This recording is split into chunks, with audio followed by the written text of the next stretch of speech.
Every family has its heirlooms, but the royal family has over 1 million of them. Known as the Royal Collection, this artistic treasure trove holds everything from the crown jewels to royal portraits, precious ornaments and priceless sculptures. The Royal Collection is the biggest private art collection in the world. It really has an unbelievable amount of objects. It's the world's highest quality grab bag into which you can dive and find practically anything. The Royal Collection is estimated to be worth £10 billion. The Royal Collection is the envy, really, of the world, and certainly the envy of the art collecting world, because it is so unique. And behind every painting, jewel and work of art lies an extraordinary story. Tonight, we reveal the secrets of the Queen's art collection, the spy at the centre of royal power. How do you feel about being called a traitor now? I can't deny it. The alleged art fraud. This was a staggeringly embarrassing incident for Prince Charles and for the royal family. The art world is famously murky. The royal family are not immune from that side of the industry. The suspected jewel heist. This was one of the great jewellery heist mysteries of the 20th century. And the truth behind some of our most celebrated national events. It actually snapped on the morning of her wedding day. This is the secrets of the royal art treasures.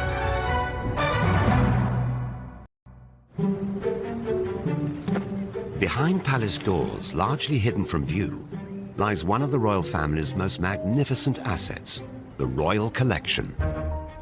We often quantify the Queen's huge wealth in terms of palaces, but we mustn't forget the Royal Collection. There's 1 million objects, it's valued at 10 billion. The Royal Art Collection holds a vast range of items that includes much more than just paintings. The Royal Collection is one of the largest and most important collections of art in the world. Drawings, paintings, sculptures that form part of this collection, and they are spread around 13 different residences, including Buckingham Palace and Holyrood House at Edinburgh. With some 7,000 paintings, a vast number are royal portraits. And one face appears time and time again. Our Queen, Elizabeth II. More than 100 artists have painted the Queen, of course. But very often, the occasion for a portrait, whether painted or photographic, has been some memorable occasion.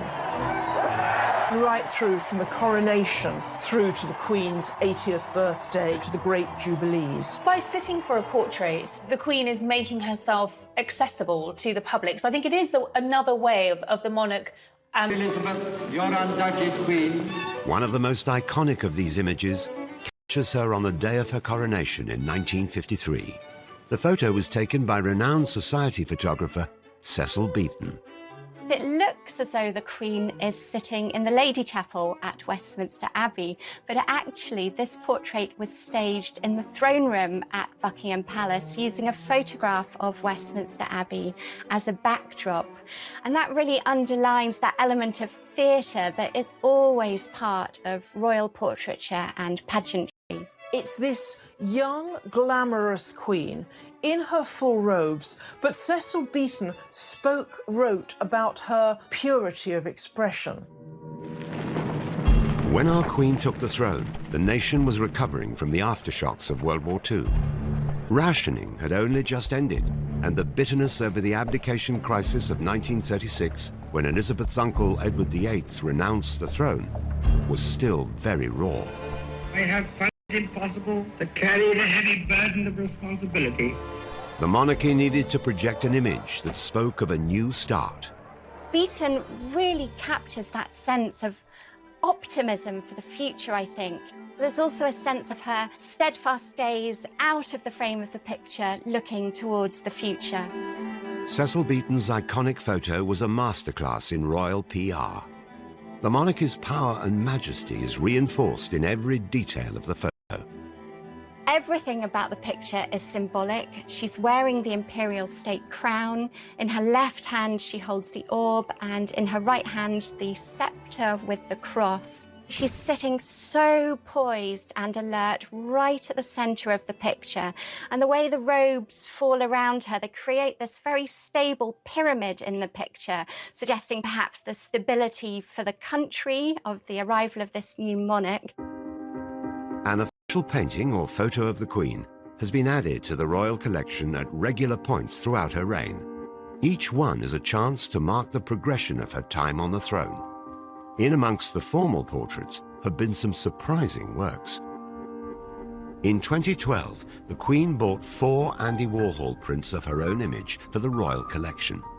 Well, the image of the Queen is probably one of the most powerful and instantly recognisable images in society. I mean, she is immediately familiar. Warhol's arrival at his London gallery is like a royal progress. Andy Warhol was a founding father of the pop art movement. He took images of the world's most famous faces and reproduced them over and over, as if they were more mass-produced commodities than worth century. Andy Warhol, he was the man who invented the saying, "We all have 15 minutes of fame." In the Queen's case, it's an awful lot more. And I think what he's trying to convey here is what happens when you repeat an image so many times, that the way the public engages with these famous figures is more with the trace of the person or the idea of what they represent rather than the real person underneath. Although it's not known how much the Queen paid for this item, other Andy Warhol prints of iconic celebrities have auctioned for over $80 million.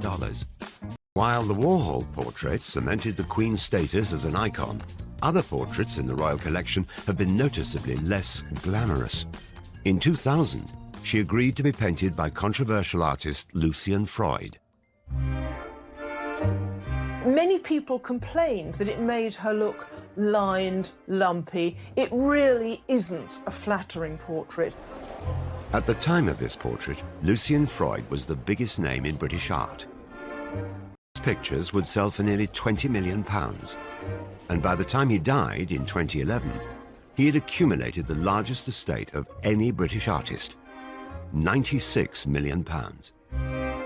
Although the most successful artist in Britain, his portrait of the Queen met with controversy. I think it's fair to say that the portrait provoked mixed reactions when it was first unveiled. I think the Sun newspaper said that Lucian Freud should be sent to the Tower for painting this picture. The Queen's portraits in the royal collection are surprising insights into her personality. With works by both Lucian Freud and Andy Warhol, she's marking herself out as more modern than she's often thought to be. I think it's very interesting that she wished to connect herself with this absolute avant-garde, cutting-edge artist, and being very wily and astute at realising that these artists have a lot of pulling power, and if she is represented by them, she shows herself to be a modern woman in touch with cultural and artistic values of the day. By using portraits to communicate with her public, the Queen was continuing a tradition that goes back to Henry VIII. But it was not until Charles I started collecting art on a mass scale in the 17th century that the foundations of the royal collection were laid. The royal collection, as we know it, really kicked off with Charles I. He was like a little boy in a sweet shop. He began the royal collection on a staggeringly high level. Just as our own Queen has done throughout the 20th century, Charles I filled the royal collection with portraits, the perfect painter for his royal propaganda campaign, Dutch master Van Dyck. Charles appointed Anthony van Dyck as his court painter in 1632 because he realised that Van Dyck had the skills and sophistication to be able to strengthen Charles I's public image and to promote his royal authority. Charles I's reign would come to a bloody end with defeat to parliamentary forces in the English Civil War and his public beheading. But in 1633, the increasingly unpopular king wanted to persuade his subjects of his divine right to rule.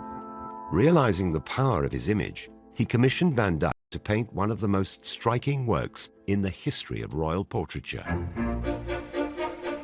It shows him on horseback coming through an archway, and it's a splendid symbol of royal portraiture at its most magnificent. The king himself was actually a small man of 5'4". He looks like a giant on the back of his steed. The way he controls the horse almost is an emblem of his own ability to hold the reins of power, that he is bestrutting the British nation. He has the nation in his control. Once completed, Charles I found an imposing place in which to hang his new portrait. It was deliberately placed at the end of a gallery in St James's Palace, so that if we were a courtier or a visitor coming in, would be confronted with what looked like the king on horseback coming towards us.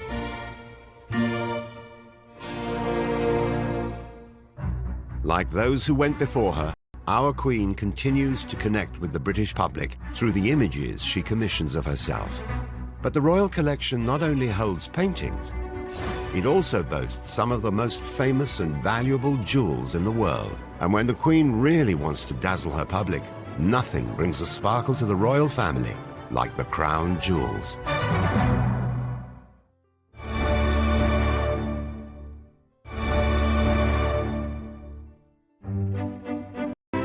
The Queen's artistic treasures, known as the Royal Collection, form the largest private art collection in the world.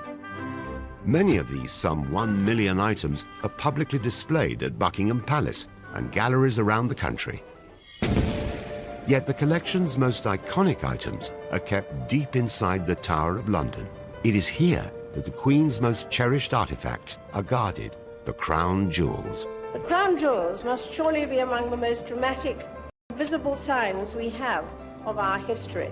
For almost a millennium, the Tower of London has been considered the safest place. Staggeringly valuable, staggeringly impressive collection. The crown jewels are the items used by the monarchy in sacred and historic ceremonies, most notably the coronation.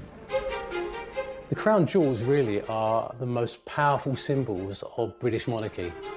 Often called the regalia, made up of entirely different objects. There's 143 of them, I believe. Crowns, sceptres, plates, spoons, trumpets, all of them are encrusted with these incredible stones. I mean, you never see such big diamonds and pearls and rubies. They almost look so big that you think they have to be fake, they're so huge. There are nearly 23,000 individual jewels embedded in the regalia of the crown jewels. Each one adds something different to the crown jewels, not only in terms of the value of the stones themselves, but the symbolism and the history and the culture of the jewels themselves. With some of the largest and most valuable stones in the world, debate rages over the value of these historic items. What is the value of the crown jewels? That is a very interesting concept. Do you value it on the commodity itself or the addition of the cultural history? It's priceless. I mean, if you saw one of those jewels on the open market, you'd immediately know and you'd tell the Queen. But there's some estimation that they could be worth 5 billion. So that's an incredible sum. Every year, 2.5 million visitors see the crown jewels in one of the most heavily guarded locations in the capital, the Tower of London's Jewel House. The chances of stealing these are very slim indeed. There is a round-the-clock protection operation that includes 22 guards, 100 security cameras, bomb-proof glass, which means you simply cannot get through to get those jewels. Of all the regalia on display, it is the crowns that generate the most fascination. The crown jewels has 3 main crowns: St Edward's crown, the Imperial State crown, and the Queen Mother's crown. And the 2 that our Queen wears are St Edward's crown and the Imperial State crown. The last and grandest symbol of all is the crown of St Edward. The St Edward's crown was used to crown the Queen in the historic coronation ceremony of 1953. So the St Edward's State crown has the arches. It is the heaviest. It weighs a whopping 2 kilograms. So when you're sitting there waiting to be crowned and 2 kilograms comes onto your head, it takes a lot of practice. In fact, the Queen practiced very diligently for her coronation, putting books on her head, really to practice what it would be like to carry 2 kilograms of jewels on there. Although St Edward's crown is the most symbolically important of the 3 in the royal collection, it doesn't hold the most valuable stones in the crown jewels. And it doesn't have the gigantic diamond or a gigantic ruby that the Imperial State crown has, or even the Queen Consort's crown, the Queen Mother's crown. It can be had, we believe, for a bargain price of 32 million. Once the Queen's coronation ceremony was completed in Westminster Abbey, St Edward's crown was exchanged for the lighter but more valuable imperial state crown. The Queen, now wearing the imperial state crown, leaves the chapel to the strains of the national anthem. Which is probably the most instantly recognisable crown. It is the one that the Queen wears every year for the state opening of Parliament. My lords, pray be seated. It has some 2,868 diamonds and weighs over a kilo. And the Queen has said that you actually can't look down while you're wearing that crown because it is so heavy to wear. So when you see this thing actually moving, it's a shimmering mass of light with all of these major stones set within. The third crown in the royal collection is not actually worn by the Queen. Known as the Queen Mother's crown, it was made for Queen Elizabeth, consort of King George VI and mother to our current Queen. The Queen Mother wore it for the 1953 coronation. Since then, it's only been used in a royal ceremony once. When the Queen Mother died, it was placed on her coffin, and it won't be worn again until we have another Queen consort. And that will definitely be Princess Catherine, who will become Queen Catherine next to King William. And will it also be worn by Camilla? Will she be crowned with Charles? The current approach to the royal family is that she will not be Queen Consort, she will not be crowned, her title will be Princess Consort, but we shall see. The crowns may be the most symbolically important items in the royal collection, but it is the jewels encrusted on each one that really dazzle the crowds in the Tower of London. The royal family owns some of the most splendid, extraordinary and expensive jewels in the world. And those sparkling diamonds, one of which is worth £400 million on its own that sits in the sceptre, I think really represents the splendour and the glamour and the wealth of the royal family. Known as the Cullinan One, this stone is the largest clear-cut diamond in the world at 530 carats. The Cullinan One is a remarkable stone. It's almost flawless. It's a beautiful white, transparent stone, pear-shaped. The Cullinan One still remains the most supreme white diamond in the world. The Cullinan One was cut from a vast stone found in South Africa in 1905. This diamond, the largest ever found, yielded three other jewels, the Cullinan II at 317 carats, found in the Imperial State Crown, and the Cullinan III and IV, turned into experts. The true value of the four Cullinans lies elsewhere.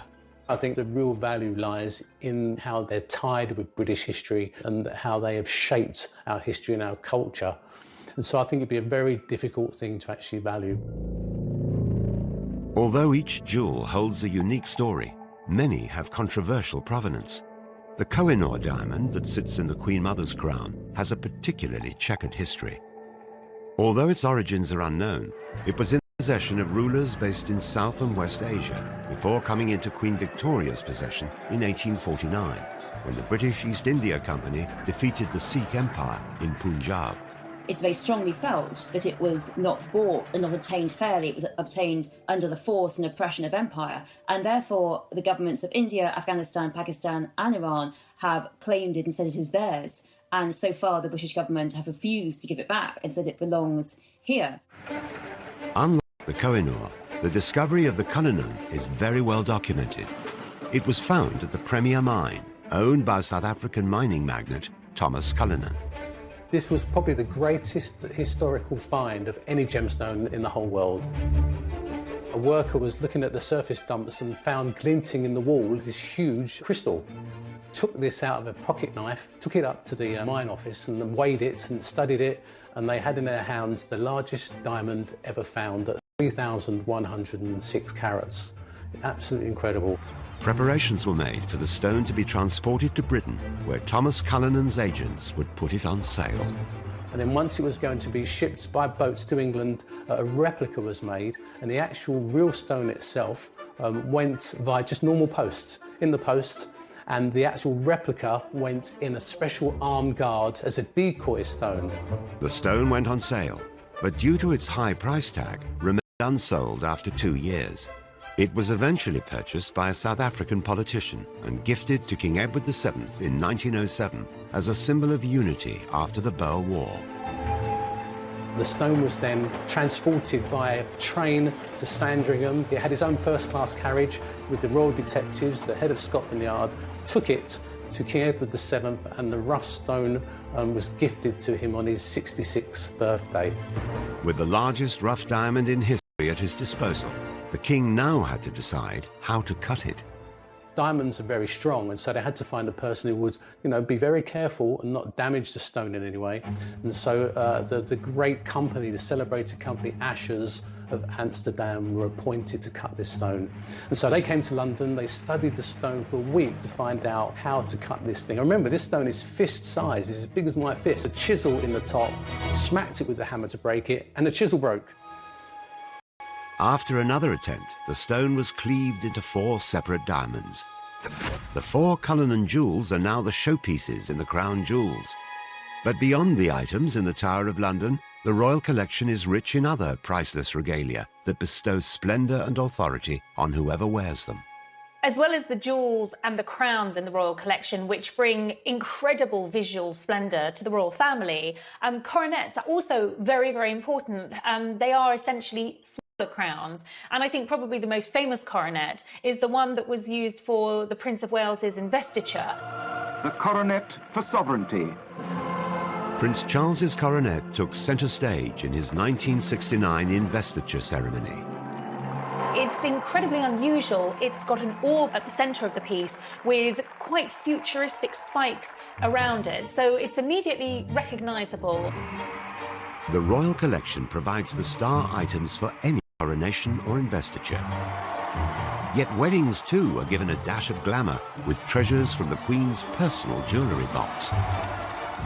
We're most used to seeing tiaras at royal weddings, but we also see them at state receptions as well. And they are usually gifted within the royal family and handed down from one woman to another. So there is that historical link. The tiaras are what we all have in our head when we think of a princess fantasy, Disney style. On her wedding in 1947, the Queen wore the Queen Mary fringe tiara, given to her by her mother. There's actually a great story behind it, in that it snapped. It actually snapped on the morning of her wedding day, and a palace aide had to rush it to the jeweller to mend it and then rush it back. And if you look very closely, you can actually see the break there when it snapped, because these are very delicate items. More recently, in 2018, Meghan Markle wowed the crowds at her wedding when she wore the Queen Mary diamond bandeau tiara. But it was reported later that the tiara generated controversy behind palace doors. Meghan had actually set her sights on another tiara from the royal collection, which wasn't deemed suitable because it allegedly had stones from Russia, which wouldn't have been suitable for a royal wedding. It has been speculated that Meghan's first choice was the Vladimir tiara, an item thought to have joined the royal collection after the Russian Revolution in 1917. Encrusted with emeralds, rather than the more common diamonds, it could have been an unusual choice for a wedding tiara. So she was strongly urged to go for her second choice, and she did look beautiful in it on her wedding day, but the story is that there were tears and tantrums behind the scenes because Meghan didn't get the tiara. To me, of royal glamour and historic symbolism. But the extraordinary riches held by our monarchy are not only used to dazzle the public, because when Great Britain really wants to impress a visiting dignitary, there is nothing more thrilling than the treasures of the royal collection.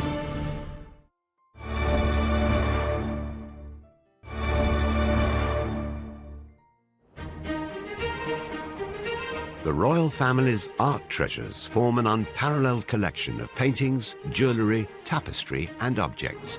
And these treasures serve a purpose when the Queen holds a state visit. The Queen normally hosts about 2 state visits every year. A president or a king or a queen comes from a different country, and a very central moment of this is when the Queen takes the head of state on a personal tour of the royal collections, and they will see the treasures, and they very often are shown various items that refer to their country.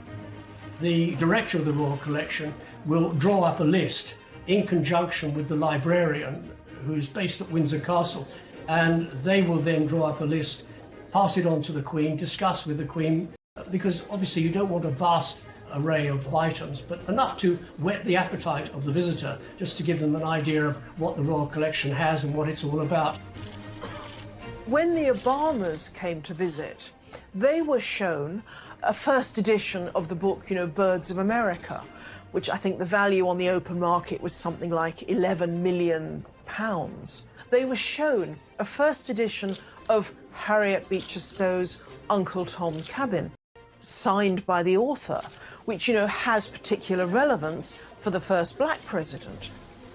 And the Queen, apparently, she herself is very up on the artifacts around the paintings at Windsor.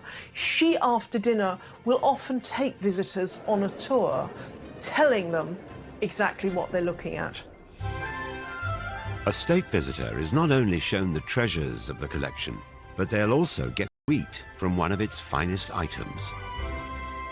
A state banquet is a glittering occasion, and a lot of that is due to the incredible dinner service. And this is George IV's dinner service. It's silver and gilt, and it's just gigantic. 4,000 items. Took 25 years to assemble. And when the full banqueting table is unleashed, it can seat 160 guests.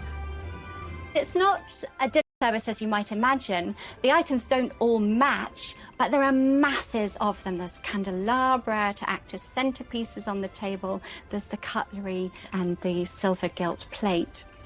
It takes 3 days to lay the table. Even its own set of butter molds, and is the legacy of George IV in the 19th century. George IV was a great spendthrift. He didn't care whose money it was as long as it wasn't his. The government were concerned that there was no heir, and they felt that he should get married and produce an heir. And he kind of blackmailed the government because he was in such debt. He said, OK, I'll get married, but you've got to pay my debts first. So the government paid his debts. He got married. He didn't like his wife, and he went back on a spending spree again. And a lot of what we see in the Royal Collection Day is as a result of George IV's spending spree. A state dinner takes 4 months to prepare and is ultimately overseen by the Queen. The state visit is very important to the United Kingdom because it's about relations, it's political relations, diplomatic relations, and hopefully trade relations. And the Queen really does put on a tremendous show.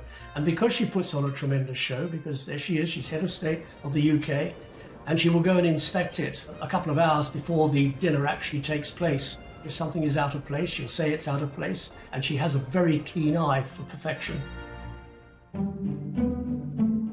And after dinner, the Queen has also been known to give her guests a guided tour of some of the old masters that hang in the palaces. The Queen knows more about every item than any tour guide. But I don't know if we really have the feeling that she has a huge personal interest in art, except perhaps as it shows horses. What sort of art does the Queen like? Well, I suppose first coming to mind are horses. Yes, she loves horses, she loves dogs, she likes people as well, not necessarily in that order. The Queen doesn't profess to be an art aficionado or an art historian. It's the old cliché, isn't it? She likes what she likes. Perhaps some of the greatest collectors of more recent times are Queen Victoria and her consort Prince Albert, who added their treasure to the royal collection. I think Victoria and Albert, part of their relationship was entwined through art. So I don't think you can put enough emphasis on the fact that almost art was the glue that forged their love between themselves. So they both loved drawing and etching. They both visited exhibitions together. They both sat for portraits and photographs. Queen Victoria and Prince Albert shared a great enthusiasm for art, and they would often exchange artistic gifts on occasions such as birthdays and Christmas. Prince Albert especially was very knowledgeable. We owe a lot to Prince Albert. One of Albert's big things was education. His legacy, in a sense, is what's been called Albertopolis, the complex of museums in South, began putting things together so that the British people had a chance to see more of what the British monarchy were viewing every day. Victoria's choice of art at times reveals the passionate relationship that the couple enjoyed, such as Florinda by German painter Franz Xaver Winterhalter. This is a painting that Queen Victoria bought for Prince Albert's birthday in 1852.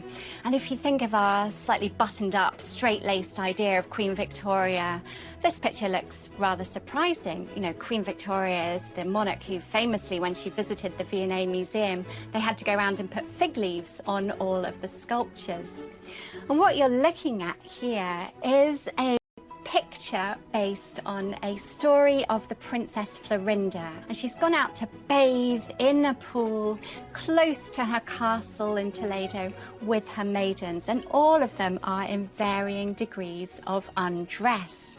Now, what Florinda doesn't know is that the young Rodrigo is spying on her from behind the bushes, and the story is that Rodrigo fell in love with her so passionately he then seduced her, which made her father, the Count, so angry that he actually went out and encouraged the Arab invasion of Spain.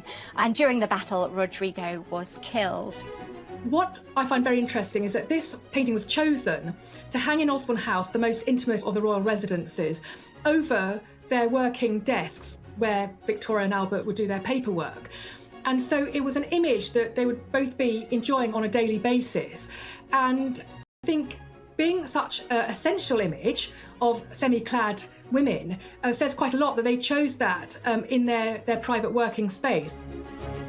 We know that they had a very loving and close relationship. Queen Victoria can't have been a prude. She had 9 children with Albert. Victoria and Albert always gave each other special Christmas presents. One year, the Queen commissioned Edwin Landseer to paint a portrait of Albert's dog, Eos. Edwin Landseer was Queen Victoria's favourite artist, and he even gave the Queen drawing lessons. He was particularly celebrated for his portrayals of animals. The painting of Albert's dog Eos is a quite distinctive element in the royal collection because it shows this beautiful dog that Albert loved to bits. In a way, it's almost a portrait of Albert because it shows the dog standing by certain items of clothing of the princes, his hat and cane. It also is very affectionate, and these qualities of love and commitment were qualities that obviously he showed to not only his wife but also the British nation. Landseer's paintings have been known to fetch millions on the open market. The value of Eos is doubtlessly increased by the significance it had for Victoria, particularly after Albert's early death from typhoid at the age of only 42, leaving her a widow for the next 40 years. The Royal Collection also holds special mementos of the other great loves in her life, her 9 children. In the collection at Osborne House is a remarkable group of marble sculptures. They're based on plaster casts that were taken from her children as they slept. Queen Victoria kept these marble sculptures in her private apartments at Buckingham Palace. I think it tells us quite a lot about her love of her family and the fact that she wanted to project an image of a loving mother. Under Victoria and Albert, the Royal Archives also began to burgeon with a new form of art, photography. The Queen and her husband understood that the power of their image would be crucial to the success of Victoria's reign. And what Albert and Victoria did in particular was they presented themselves as the model family, a perfect family, mother, father, children. But also, I think because of the Reform Act, because of the greater basis of middle-class power in terms of voting that was having power in the country, Victoria really is catering to a middle class, and that very much is presenting herself as quite an ordinary, humble-looking family. Like these portraits in which Albert and Victoria are just looking like they're chatting in Windsor Castle, in which Victoria looks like any Victorian mid-century housewife. She's got a very ordinary outfit on. They look like any ordinary couple, which was really quite revolutionary at the time. Every king normally has himself painted in bling or intimidating, and here's Victoria looking like anyone's next-door neighbour. Like Victoria before her, our current Queen is now the custodian of the Royal Art Collection, which has grown to become one of the largest in the world. But it is a collection that has not been without its scandal and betrayal. How do you feel about being called a traitor now? I can't deny it. And the family's treasures have also been a target for theft. This was one of the great jewellery heist mysteries of the 20th century.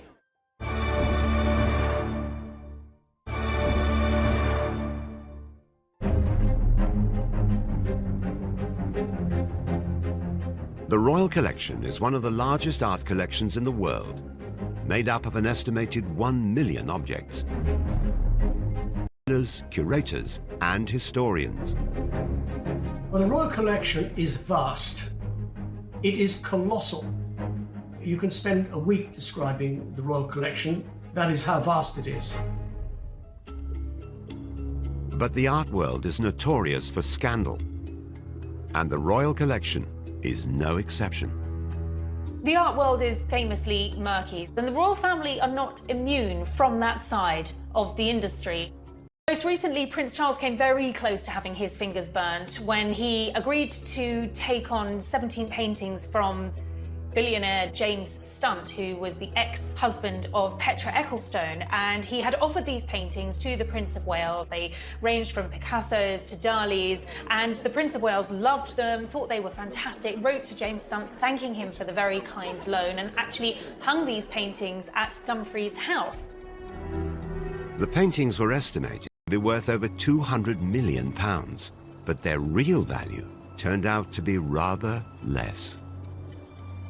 The problem was that it turned out that 4 of the 17 paintings were actually fakes. There was a Picasso, in quotes, a Picasso, a Chagall, a Dali, and a Monet water lily painting, which were clearly fakes. So this was a staggeringly embarrassing incident for Prince Charles and for the royal family. The story broke and was even more embarrassing when it was announced that a very famous art forger in America, a man called Tony Tetreault, who still makes copies of paintings today, admitted that he had made these pictures at his kitchen table in California. James Stunt has since denied any wrongdoing and told the media that all his art is genuine. The controversy led Prince Charles to immediately remove all the artwork from Dumfries' house. It's not unusual at all for works to be loaned all over the world, often on long term for many, many years. But I think when you insure 4 paintings like these, you've really got to know that you're dealing with the real thing and that the person who they've been loaned from is a reliable and safe pair of hands, a serious collector. Charles's brush with illegitimate art wasn't the first time that the royal family or their collection of treasures had been dragged into a scandal. Over 80 years ago, Edward VIII was believed to have taken jewels from the royal collection as a gift for his lover, Wallis Simpson. She was a woman who loved jewels. She had wonderful taste in jewels. She had this amazing collection that was worth millions and millions, absolutely incredible collection. I suppose Edward thought it was fine to give jewels to woo Wallis because she'd be the queen, but as it turned out, she wasn't the queen, and... 46, the controversial former monarch returned to the UK with his wife for the first time since his infamous abdication. But in mysterious circumstances, all of Wallis Simpson's jewellery, including the jewels from the royal collection, disappeared. They went out for the evening to the theatre, and Wallis Simpson was specifically asked beforehand would she like to pack away her jewels in a strong box, and she said no, it's fine, they're fine as they are. But lo and behold, when they came back that evening, they found that a small box of jewels had been stolen. But the mystery deepened immediately because there was a string of pearls belonging to Queen Alexandra that was found on a local golf course. And immediately there were conspiracy theories all over the place. It really all seemed a bit suspicious. Was it someone in the royal collections trying to steal the jewellery back? Or was it Edward himself trying to do some kind of insurance job? If you're going to steal all that kind of jewellery, you would expect it to be immediately broken down, sold off, not end up in a golf course somewhere. Despite an arrest for the theft being made in 1947, millions of pounds worth of Wallis Simpson's jewellery was never found. This was one of the great jewellery heist mysteries of the 20th century. But the biggest scandal to hit the royal collection wouldn't be fake art or a mysterious disappearance. It would turn out to be the man in charge of the entire collection. After the Second World War had ended, the Queen's father, King George VI, employed art historian Anthony Blunt as surveyor of pictures and in charge of the royal collection. Anthony Blunt does fit in to a long line of royal servants, but those who have been particularly associated with art. He was a great art lover and he really was devoted to the art collection. After Elizabeth succeeded her father to the throne, Anthony Blunt continued in his role, curating and maintaining all of the Queen's art. And in 1956, he was rewarded with a knighthood. He was a very effective and very talented member of staff. What is historically the most interesting? Well, I suppose really the three heads of Charles I, which was executed for Charles I and was to be sent to Rome. Whilst the art Anthony Blunt collected was authentic, his own identity turned out to be illegitimate. What the general public didn't know is that Anthony Blunt had been one of the Cambridge spies during World War II. He was involved in very serious spying, and yet it simply wasn't known. In 19spy, alongside Donald Maclean, Guy Burgess and Kim Philby, together they were considered among the biggest traitors in British history. 3 of the spies had already defected to the Soviet Union after their cover was blown. But Blunt managed to keep his identity a secret, even from the British monarchy. The man never had any access to any official secrets or any documents. All that he had access to was in the royal collection. But he was seen as a threat at the time of his exposure. In return for a full confession, Anthony Blunt was granted immunity by MI5, and his espionage was kept secret from the public. He continued to work for the Queen as her surveyor of pictures until his retirement 10 years later.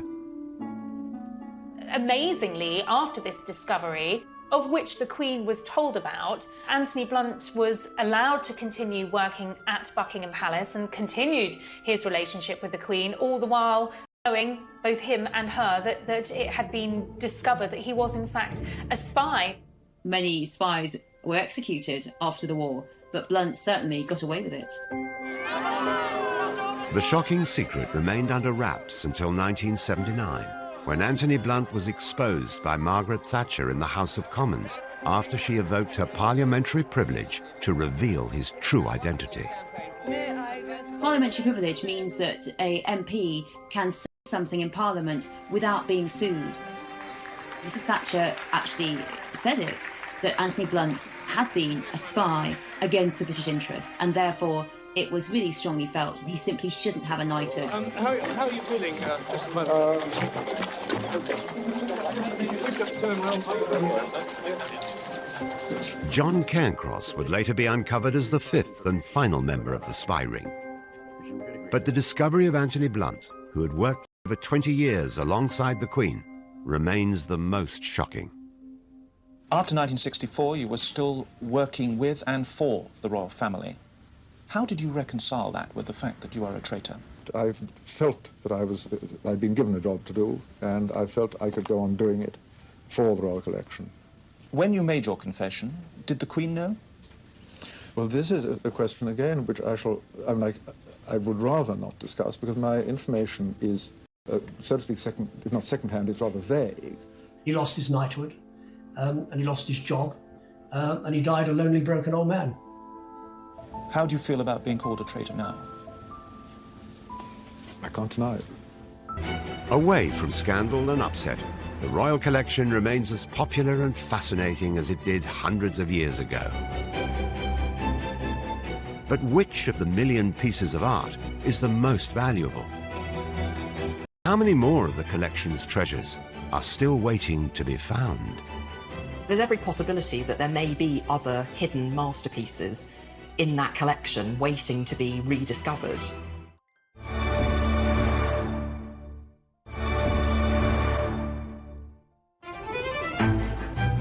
Hidden within the royal palaces are some of the most valuable and unusual pieces of art ever to have been made. The royal collection actually holds one of the most extensive collections of Faberge objects anywhere in the world. There are around 600 objects, and that ranges from the famous Faberge eggs through to flowers, commemorative plaques, jewellery, boxes. Some of these treasures, made by the jeweller Carl Faberge, were gifts that the Russian royal families would give each other for Easter. The enthusiasm for Faberge pieces was soon taken up by their British royal cousins. One of the starting points for the Royal Collection of Faberge was a commission made by Edward VII as a Christmas present for Alexandra sometime in the 1900s. And what it is a collection of carved hard stone figures of animals that were in the royal farm at Sandringham. Carved from all sorts of different stones, wonderfully skillful pieces of craftsmanship. Semi-precious stones themselves, but perhaps a little garnets or rubies inset for eyes and things like that. And they must have been a charming present to receive. But maybe the most iconic of the Queen's collection is this bejewelled mosaic Easter egg, a gift given by Nicholas II, the last Tsar of Russia, to his wife, the Tsarina. Inside are images of the Tsar's children. It's absolutely one of the masterpieces.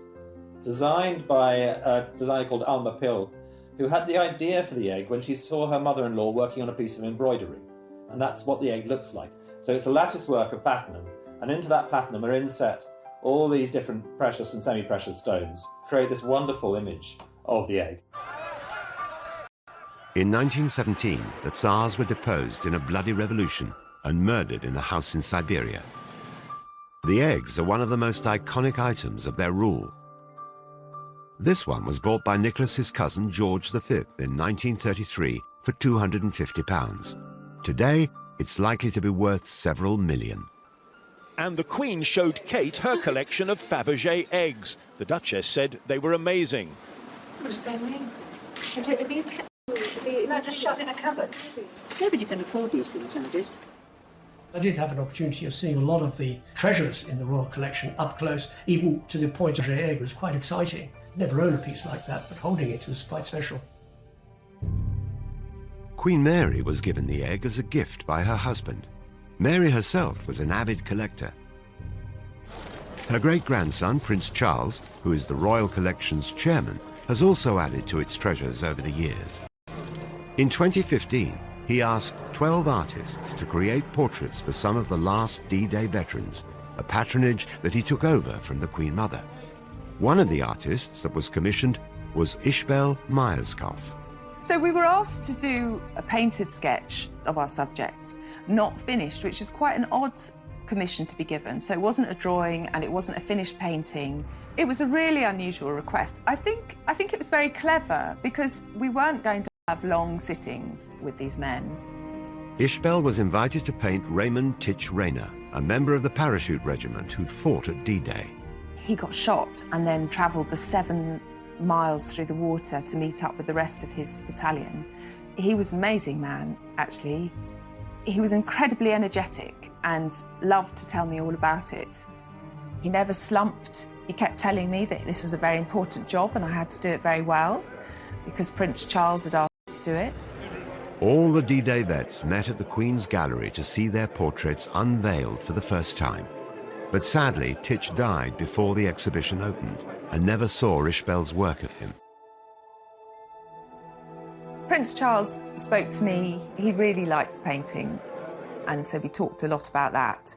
And we talked a lot about Titch and how sad it was that he wasn't there and the amazing things that he did. Ishbel's work is now a part of the illustrious Royal Collection. It's very exciting to be part of the Royal Collection. I grew up with my father telling me about the Holbein drawings and all the fantastic things that were in the collection. And if he were alive, he'd be very excited to think that I had work in it. And I think it's very important that new work is commissioned, especially work like this, which it commemorates how the ordinary man can do something extraordinary. Titch's portrait has now joined over 7,000 paintings in the collection, which includes priceless Canalettos and one of the largest archives of Da Vinci drawings in the world. The collection is so huge that sometimes there are treasures buried within it which have remained hidden for centuries. For over 300 years, this image of the calling of Saints Peter and Andrew lay in a storeroom at Hampton Court Palace, until an Italian expert had a hunch that it might be the work one of the world's most celebrated painters, Caravaggio.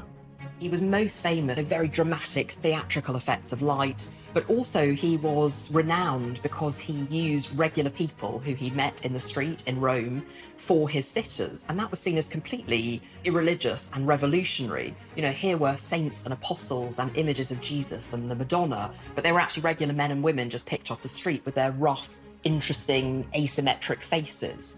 So that was seen as incredibly daring. The art conservation team decided to discover if the hunch was right. Could the Queen's picture be a lost Caravaggio? Conservators peeled off layers of dirt and dust. They corrected things that had been badly restored in the past. And in doing so, at the end of 2006, there was this amazing announcement. This actually is the real lost Caravaggio. And there are a number of ways that they could tell that this was the real painting, connected to Caravaggio's very specific technique. So, for example, he didn't do underdrawings on his paintings. Instead, he scored lines into the first layer of wet paint, usually using the handle of a brush. And then he painted directly on top of that.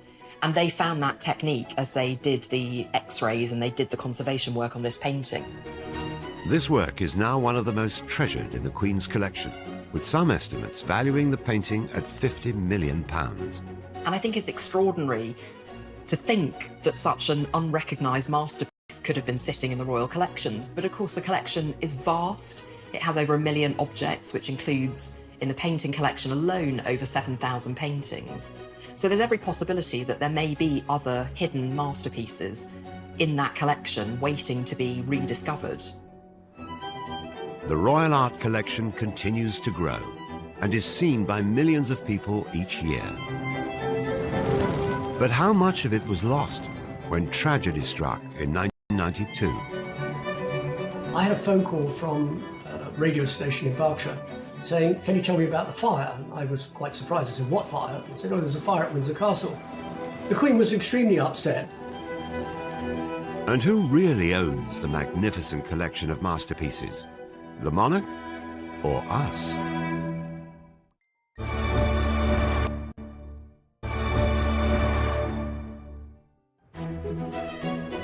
The Royal Collection has grown for almost 400 years, with many of its items on display to the public across the UK.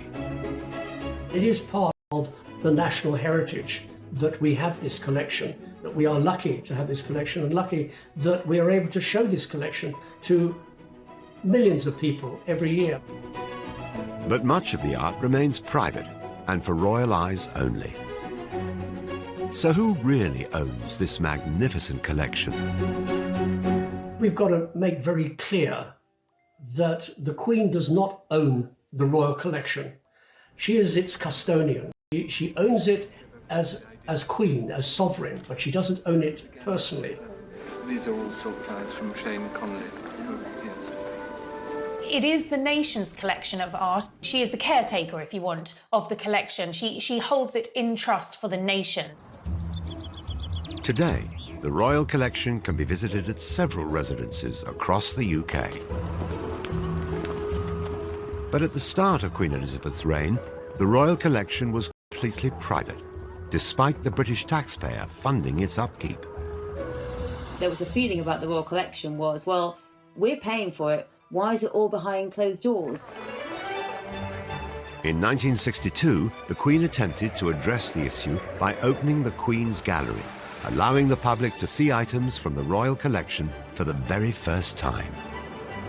The gallery was once upon a time the Queen's Chapel, private chapel at Buckingham Palace, but it got bombed during the war, and there wasn't really a need for a private chapel at the palace anymore, and it was Prince Philip who came up with the idea, well, why don't we create a gallery?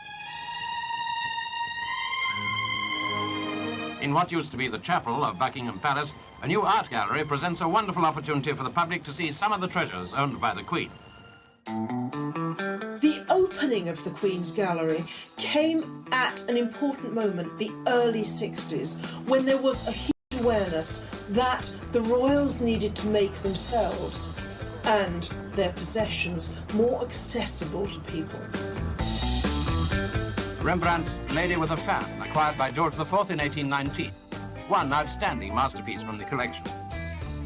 This was an opportunity of bringing the royal collection to the masses. A royal portrait to end this glimpse of a truly royal collection. The Queen took further steps to connect the royal collection and the public, but only after disaster struck in 1992. I was actually in my office at Buckingham Palace, in the press office, and I had a phone call from a radio station in Berkshire saying, "Can you tell me about the fire?" And I was quite surprised. I said, "What fire?" They said, "Oh, there's a fire at Windsor Castle." The Queen's favoured residence had been engulfed in flames after a faulty spotlight ignited a curtain. The Queen was extremely upset. Windsor has a great attachment to the Queen. I suppose it's the biggest attachment she has after Balmoral Castle in Scotland. 115 rooms in Windsor Castle succumbed to the tragic blaze, which continued long into the night. But miraculously, only 2 works of art from the royal collection were lost in the fire. But the impact of the fire on the royal collection, fortunately, was quite minimal. But the monarchy was really under the cosh because nobody knew how this was going to be paid for. In order to fund Windsor Castle's £62 million restoration, the Queen decided to open up several state rooms within Buckingham Palace to the public. And within a week, bookings for the next 3 years were sold out. Changing the guard at Buckingham Palace, always popular with tourists, but from tomorrow nearly 500,000 people will have the chance to see inside. The Queen also established the Royal Collection Trust, a charity that would ensure the upkeep of all the royal art. For just 2 months and £8, 18 state rooms are on show. The trust would be funded by the cost of admission, as well as the odd bit of memorabilia.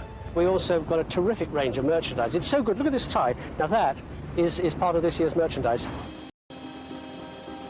After Windsor Castle's restoration was complete in 1997, more royal residences opened to the public. Have a lovely day. Thank you. Just go to the middle doors, please. Thank you very much. And last year, almost 8 million people saw items from the royal collection.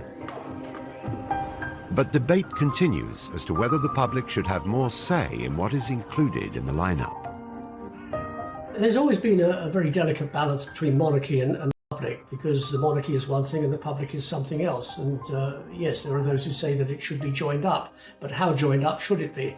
The Queen has the final say in terms of what is curated for the royal collection, what goes on display, and where, of course, these priceless pieces of art are displayed.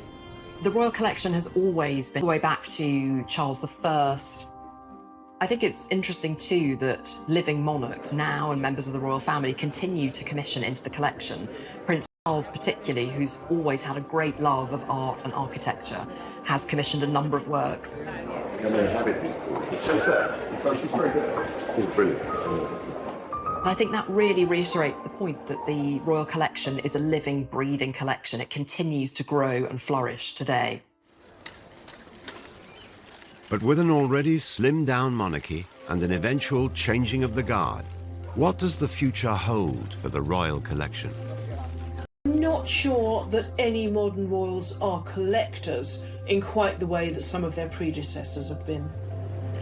Prince William started out studying art history, but art history is one field.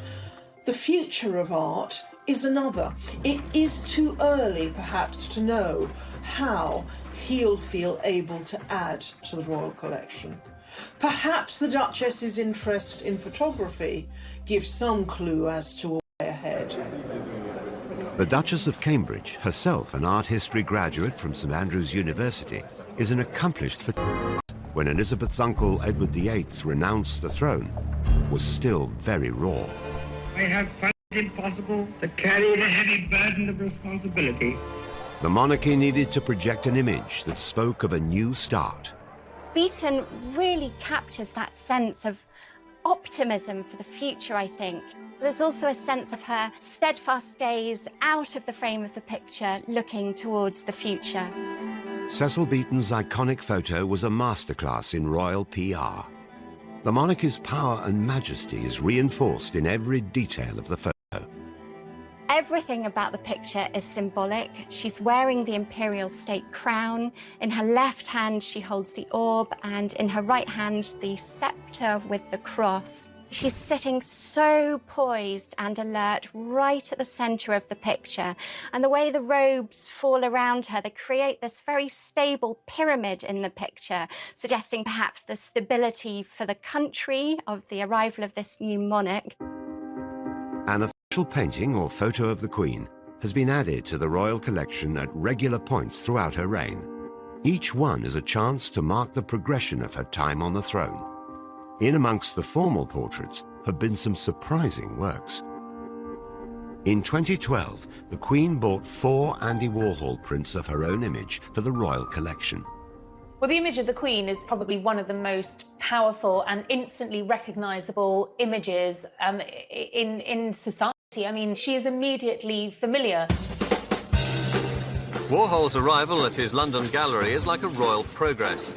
Andy Warhol was a founding father of the pop art movement. He took images of the world's most famous faces and reproduced them over and over, as if they were more mass-produced commodities than worth century. Andy Warhol, he was the man who invented the saying, "We all have 15 minutes of fame." In the Queen's case,